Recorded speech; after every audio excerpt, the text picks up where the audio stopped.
학생 여러분, 이번 주에는 글로벌 마케팅 4주차로서 글로벌 경제 환경에 대하여 계속 수업을 진행하도록 하겠습니다. 이번 주에는 후진국과 선진국에서의 마케팅 기회에 대해 이해하고 설명할 수 있다를 첫 번째 목표로 잡아 보았고, 두 번째 목표는 국제 수지에 대해 이해하고 설명할 수 있다로 잡아 보았습니다. 지난주 학습을 잠시 살펴보면 세계 경제의 흐름에 대하여 학습을 하였고, 이후 경제 시스템의 종류에 대하여 이해하였습니다. 저개발 국가에 대한 오해를 살펴보겠는데요. 이 이야기는 과거 피라미드의 하단부 시장, 바텀 오브 피라미드 BOP에 관한 몇 가지 가정과 잘못된 개념에 대해서 분석을 하고 이를 설명한 것입니다. 첫 번째 잘못된 가정은 가난한 사람들은 돈이 없다라고 그렇게 가정을 하는 것인데요. 실제로 가난한 지역 사회의 구매력의 총합, 비록 개인 간의 구매력은 별로 되지 않으나 이들이 모여있는 지역 사회의 구매력의 총합은 상당히 클 수가 있습니다. 예를 들어서 방글라데시의 도시 지역에서는 현지 기업에 의해 운영되는 지역 전화기를 사용하기 위해 상당한 금액을 지출합니다. 두 번째 가정은 잘못된 가정은 가난한 사람들은 기본적인 욕구 충족에만 관심이 있어서 필수품이 아닌 제품에는 돈을 낭비하지 않는다라는 그런 잘못된 가정인데요.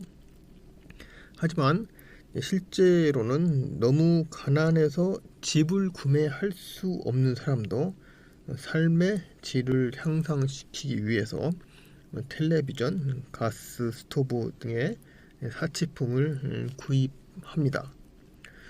세 번째의 잘못된 가정은 개발도상국에서 판매되는 제품은 너무 가격이 낮아서 수익을 낼 수 있는 새로운 시장은 거의 없다입니다.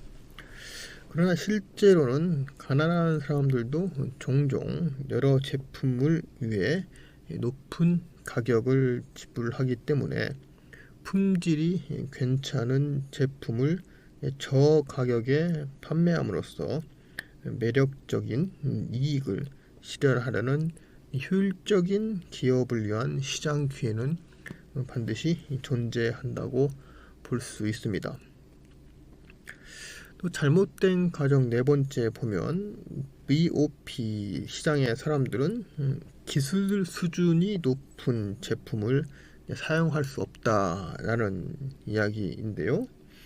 하지만 실제로 보면 도시 거주자들은 비록 가난한 사람들이지만 휴대전화, PC 및 비슷한 기기의 사용법을 빨리 배우고 사용을 할 줄 압니다.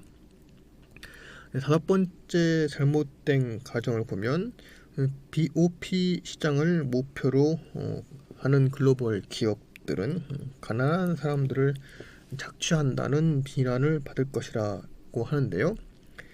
하지만 실제로 많은 저소득 국가들의 비공식 경제는 실질적으로 매우 착취적이라고 볼 수 있는데, 따라서 공식적인 시장을 통해 한 국가의 삶의 질을 향상시키는 기본적인 제품과 서비스를 제공하는 글로벌 기업은 그 사회, 비록 못 사는 나라이지만 그 사회에 이익을 주면서 합리적인 수익을 창출할 수 있다라고 그렇게 저자는 현재 주장을 하고 있는데요. 그래서 이것들을 이제 한마디로 요약하면 가난한 사람들도 경제적으로는 가난하지만 나나 저나 여러분들과 같이 똑같은 소비 욕구가 있다. 단지 제한점은 경제적인 상황이 제약점으로만 작용된다. 그렇기 때문에 비즈니스 창출 기회는 많이 있다고 그렇게 저자는 주장을 하고 있습니다. 저개발 국가의 가능성을 살펴보면 동남아시아, 라틴 아메리카, 아프리카와 동유럽 일부 지역은 어려운 경제 환경에서도 불구하고 이 지역의 많은 국가들은 현재 매력적인 시장으로 변화를 하고 있습니다. 개발도상국가에서 마케팅의 역할 중 하나는 이 현지의 수요와 소득 수준에 가장 잘 맞는 제품을 창출하고 제공하는 일에 집중하는 것입니다. 적절한 마케팅 커뮤니케이션 기술을 이러한 제품의 수용을 촉진하는 데 적용될 수 있습니다. 마케팅은 관련된 자원을 기회에 연결시키는 연결고리가 될 수 있고, 소비자 입장에서는 필요 충족을 촉진시키는 역할을 할 수가 있습니다. 마케팅에서 흥미로운 논쟁은 마케팅이 경제 발전 과정에 어떤 타당성을 가지고 있느냐 하는 것인데요. 어떤 사람들은 마케팅이 단지 부유한 선진국 시장에서만 타당성을 가진다라고 그렇게 생각을 하고 있습니다. 이러한 시장에서 가장 주요한 과제는 역동적인 시장을 만족시키기 위해서 사회의 자원을 지속적으로 변하는 제품이나 생산으로 인도하는 것인데요. 저개발 국가에서 주요 과제는 희소한 자원을 명백히 필요한 제품 생산에 할당해야 하는 것입니다. 생산성에 초점을 맞추고 소비자의 필요나 욕구보다는 산출물을 어떻게 증가시킬 것인가에 노력을 집중을 해야 하는 건데요. 반대로 한 조직의 자원을 환경적인 기회에 집중하는 과정은 전 세계적으로 타당한 과정이라고 할 수 있습니다. 소비자의 필요와 욕구를 찾아내어 이러한 필요한 욕구를 충족시키는데 개인과 조직의 노력을 집중시킨다는 마케팅의 역할은 경제 발달 단계와 상관없이 전 세계적으로 동일합니다. 글로벌 마케팅 담당자들이 중국이나 인도 같은 신흥 시장의 도시 거주자들의 필요에 반응할 때 글로벌 마케터들은 가장 중요하다고 할 수 있는 정부의 지원과 지지를 얻을 가능성이 매우 큽니다. 예를 들어 여러 국가들의 석탄 매장량 부족과 화석 연료에 대한 지나친 의존은 지구온난화를 촉진시킬 것이라는 이유로 인하여 풍력이나 태양열 같은 대체적인 에너지 자원을 개발하는 것이 중요합니다.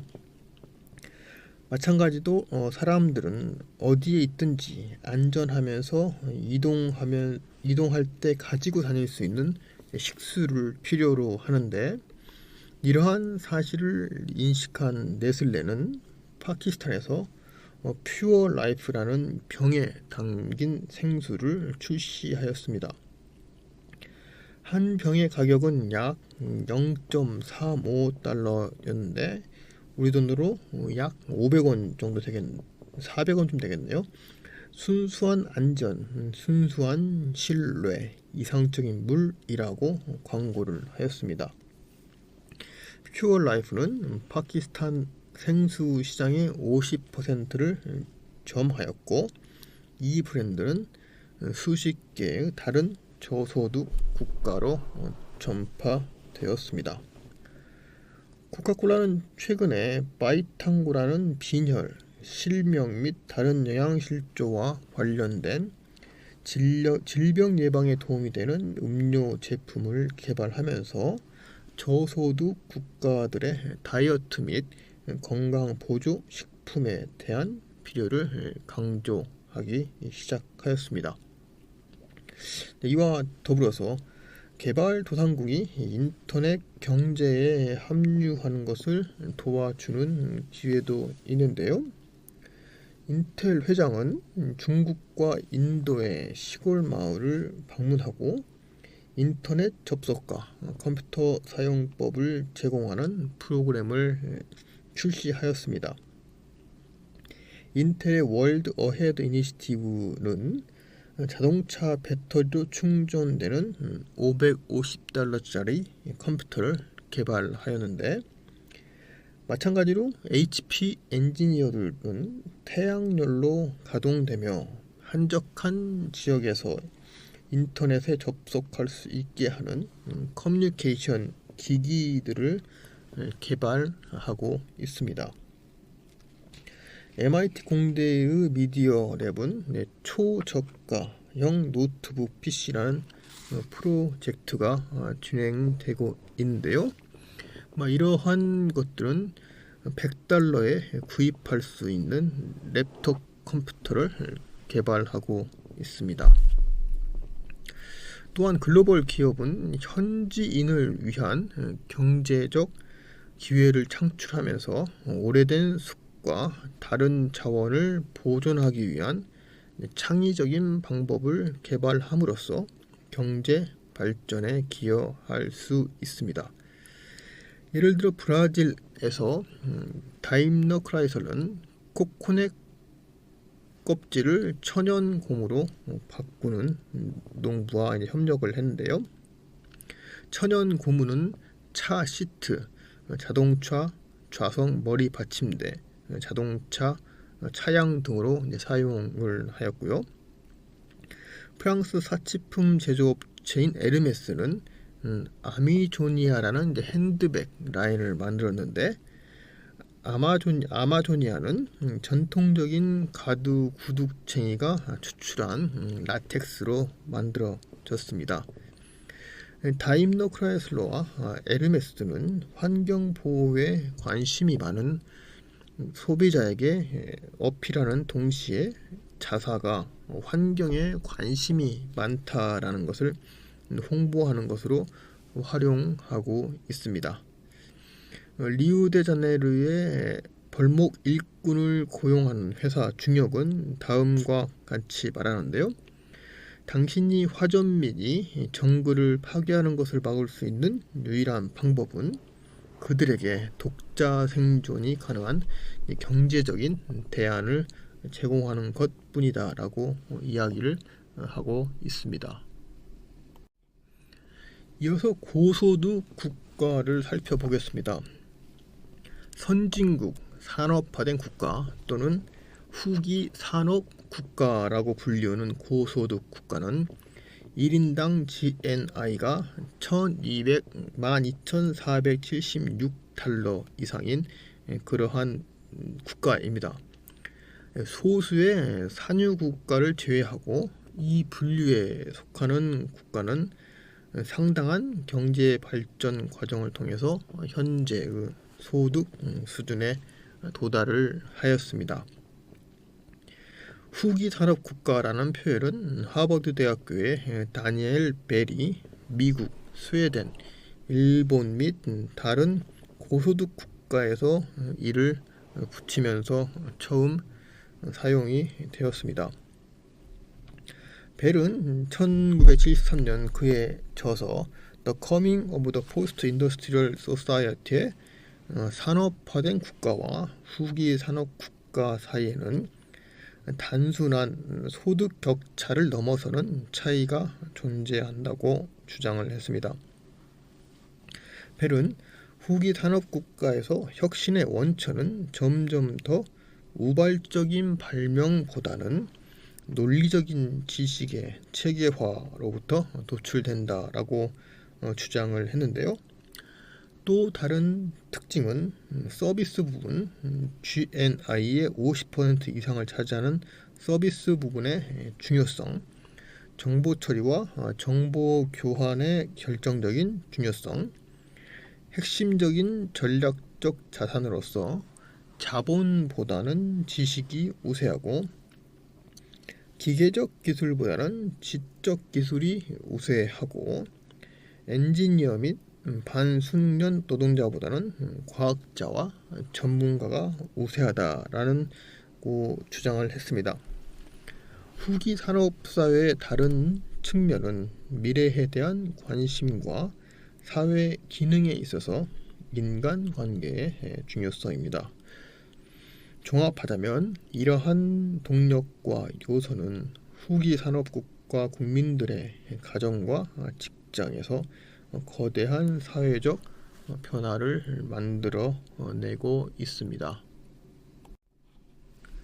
후기 산업사회에서 제품과 시장 기회는 산업사회보다 신제품과 혁신에 더 많이 의존하고 있습니다. 대부분의 가정에서 기본적인 제품에 대한 소유는 매우 높은 상황입니다.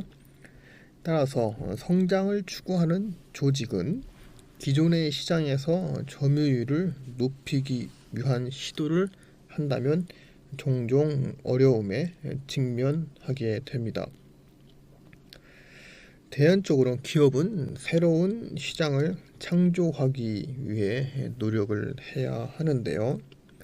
오늘날 예를 들어 커뮤니케이션 관련 산업에 종사하는 글로벌 기업은 전자적 커뮤니케이션의 상호작용 형태를 위한 새로운 전자상거래의 시장 창조를 추구하고 있습니다. 이러한 사례로는 에스크닷컴, 매치닷컴 등 인터넷 사업을 하고 있는 인터액티브 코프를 예로 들 수가 있습니다. 2009년 파이낸셜 타임즈는 한국을 성장 시장에서 선진 시장으로 분류를 바꿨습니다. 이러한 변화는 세계은행의 순위와 한국의 글로벌 입지를 반영한 것인데요. 한국은 삼성전자, LG그룹, 기아자동차, 대우는 이제 망한 그룹입니다만 현대그룹 등 잘 알려진 글로벌 기업의 국가입니다. 자유무역에 대한 두터운 장벽 대신에 한국은 아시아의 독감, 즉 아시아의 내외한 위기에 대한 반응으로 정치적, 경제적 시스템의 변혁을 실시해 왔습니다. 그럼에도 불구하고 투자자들은 북한에 의해 야기된 정치적 위험에 주목을 하고 있습니다. 또 다른 우려는 외국인 투자에 대한 정부의 처리에 일관성이 없다는 그러한 얘기인데요. 최근 들어 규제기관은 프랑스 소매업체 까르푸를 급습하였다. 그 당시에 그랬던 것 같고 그 이후에 까르푸는 한국 시장에서 철수를 해왔습니다. 어쨌든 글로벌 시장에서 이제 우리나라 한국의 위치가 어드밴스드 이코노미 선진 시장으로 상승을 한 것은 2009년 이후로 외부에서는 그렇게 바라보고 있습니다. 미국, 일본, 독일, 프랑스, 영국, 캐나다, 이탈리아 등 7개의 고소득 국가들은 G7 그룹을 형성을 하였는데요.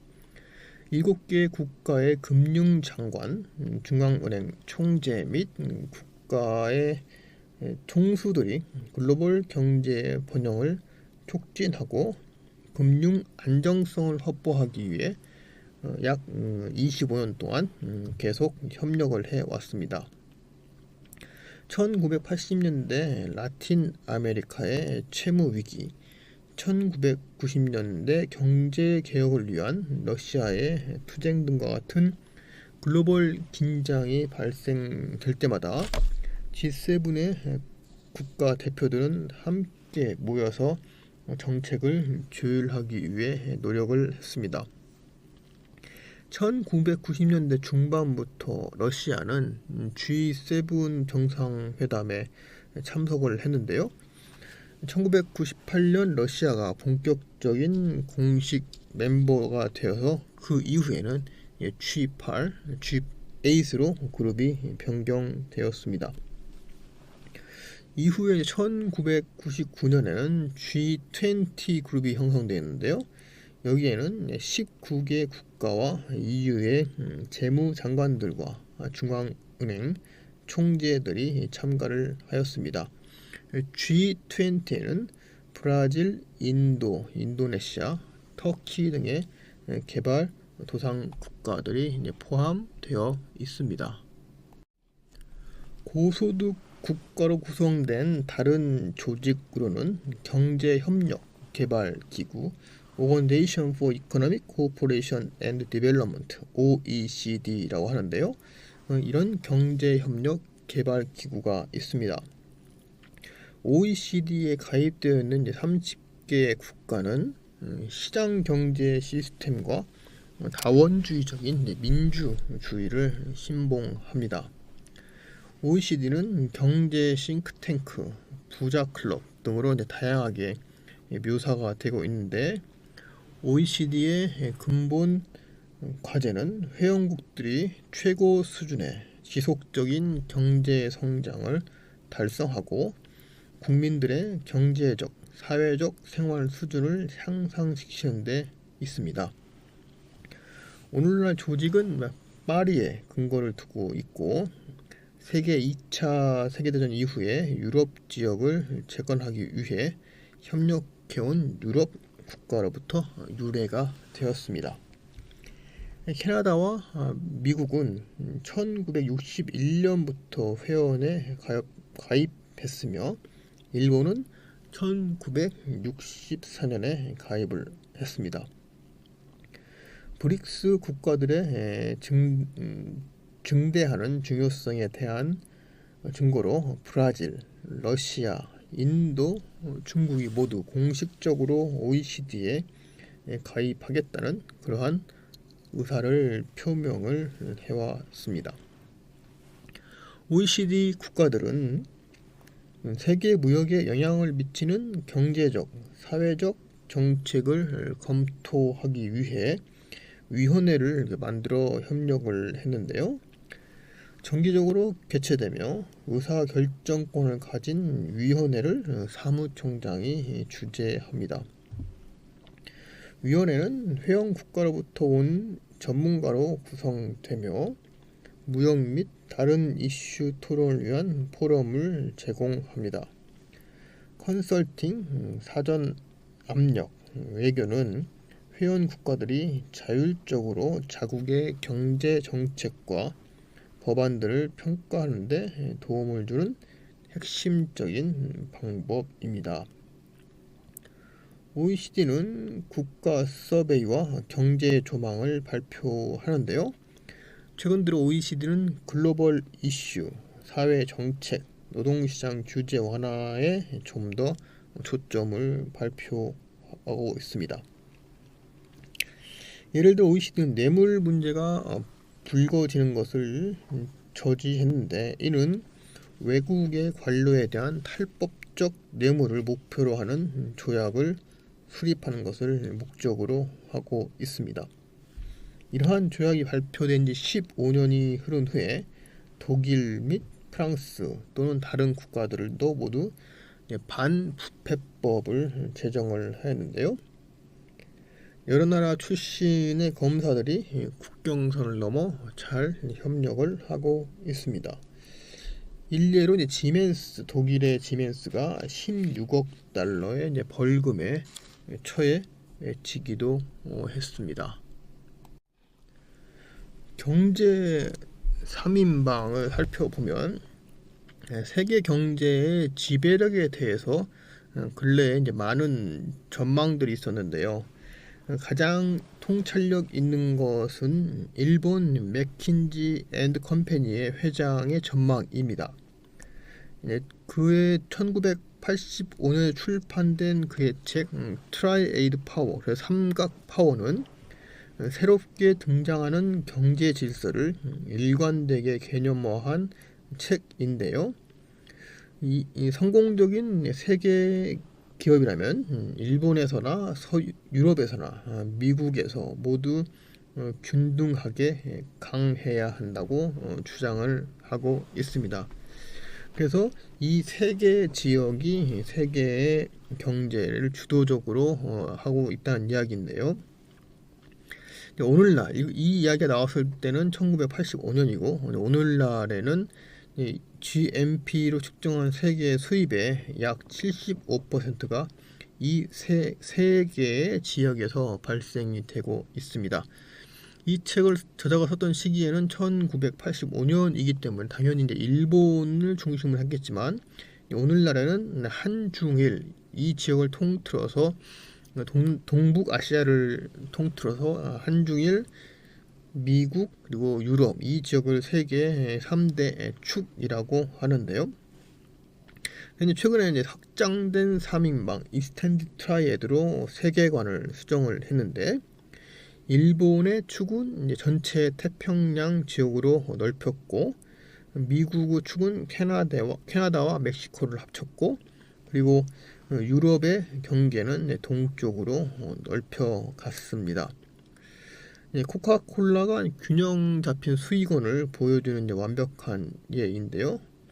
코카콜라는 약 70%는 유라시아와 아프리카에서 얻고 있고 13%는 유럽에서 11%는 라틴 아메리카에서 수익을 얻고 있습니다. 태평양 연안 국가들은 14%, 북미는 31%입니다. 이러한 균형은 코카콜라의 보틀링 사업 투자에서 계속 발생되고 있습니다.